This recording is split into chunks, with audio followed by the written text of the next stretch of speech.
और मुखानी थाना क्षेत्र में एक मजदूर ने नाम और धर्म को बदलकर एक महिला से नजदीकियां बढ़ाई। आरोप है कि उसने महिला के साथ दुष्कर्म कर उसका एक वीडियो भी बना लिया है और उसे ब्लैकमेल करता है।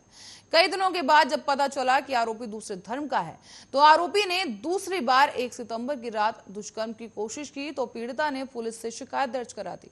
मुखानी पुलिस ने मुकदमा दर्ज कर आरोपी को गिरफ्तार कर लिया है। बताते चले कि कमलुवागाजा क्षेत्र की पीड़िता महिला ने पुलिस को बताया कि रामपुर जिले के निवासी यूसुफ अली ने अपना नाम योगेश बताकर उसे संपर्क किया। आरोपी कमलुवागाजा में किराए के मकान में रहता था। पीड़ित ने बताया कि आर्थिक रूप से कमजोर होने के चलते उसने आरोपी को काम दिलाया था। नजदीकियां बढ़ने पर उसने महिला के साथ दुष्कर्म किया और वीडियो बना लिया।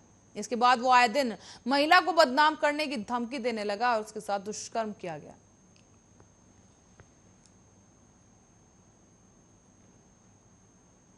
गढ़वाल मंडल विकास निगम के मुनिकीरोती स्थित गाजा रिजॉर्ट अतिथि गृह के एक कमरे में अचानक से आग लग गई है।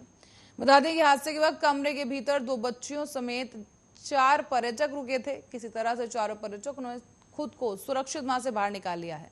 कमरा पूरी तरह से जल गया। तो वहीं दुर्घटना का कारण एसी के अंदर खराबी होना बताया जा रहा है। रविवार को सुबह करीब 3 बजे अचानक से कमरे में जब धुआं उठा तो इस दौरान कमरा धुआं से भर गया।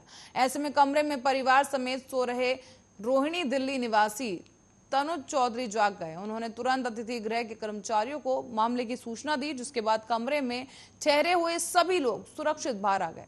इसके बाद कमरे के अंदर आग तेजी के साथ फैल गई और एक कमरा गंगा लाइन में स्थित है। बताया जा रहा है कि आग के दबाव के कारण कमरे के शीशे भी टूट गए। आग से बाल बाल बचे परिवार के सदस्यों का कहना है कि इतनी बड़ी घटना होने के बाद सुबह 7 बजे तक कोई जिम्मेदार अधिकारी मौके पर नहीं पहुंचा। उनका यह भी आरोप है कि अतिथि गृह में फायर अलार्म सिस्टम भी काम नहीं कर रहा था। प्रबंधन आरोपी डोडियाल के मुताबिक अतिथि गृह के अंदर अपना फायर कंट्रोल सिस्टम है, जिसके जरिए आग पर काबू पा लिया गया। लेकिन बता दें कि कमरे के अंदर सामान क्षतिग्रस्त हो गया है, जबकि पर्यटक समेत उनके सामान को सुरक्षित बाहर निकाल लिया गया। उन्होंने ये भी बताया कि यह हादसा एसी में आई गड़बड़ी के कारण हुआ है। गढ़वाल मंडल विकास निगम का गंगा रिजॉर्ट एक ऐसा आधुनिक अतिथि गृह है जो उत्कृष्ट पर्यटक आवास गृह के रूप में पहचान रखता है। ऐसे में हर एक साल यहाँ पर अंतर्राष्ट्रीय योग सप्ताह का आयोजन भी किया जाता है। ऐसे अतिथि गृह में एसी के खराबी के कारण आग लगने की घटना ने यहाँ की व्यवस्था पर तमाम सवाल खड़े कर दिए हैं।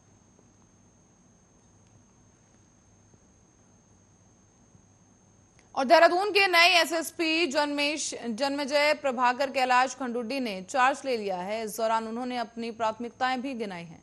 कहा गया है कि राजधानी भले ही एक है, लेकिन यहां पुलिस किसी के दबाव में काम नहीं करेगी। पीड़ित की हर जगह हर वक्त सुनी जाएगी। रात के लिए भी एक अलग से अधिकारी नियुक्त किया जाएगा। साथ ही एसएसपी खंडुड्डी ने पत्रकारों से रूबरू होते हुए कहा कि उनका ध्यान केवल जनता के साथ प्रेम और असामाजिक तत्वों के मन में डर पैदा करना है। इसी के साथ ही इसी को ध्यान में रखते हुए देहरादून की पुलिसिंग का भी खाका तैयार कर लिया जाएगा। पुलिस जनता के लिए हर समय उपलब्ध हो सके, इसके लिए एक योजना तैयार की जाएगी। साथ ही पुलिस का काम 24 घंटे का है, लेकिन अधिकारी अधिकतर दिन में ही सुलभ होते हैं। ऐसे में ड्यूटी रात की भी होती है।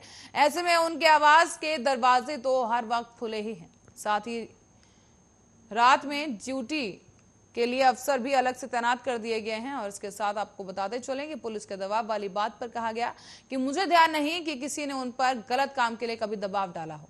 कई बार ऐसी कोई कोशिश भी करता है तो इसके लिए सभी अधिकारियों को पहले ही बता दिया गया है कि किसी के दबाव में काम नहीं करना है। जनता के हम हैं और जनता हमारी है। इसी सिद्धांत पर जिले की पुलिसिंग रहने वाली है और पुलिस सत्य के साथ ही आगे चलेगी। हर काम को पारदर्शिता के साथ किया जाएगा। जनता उनसे कभी भी संवाद कर सकती है।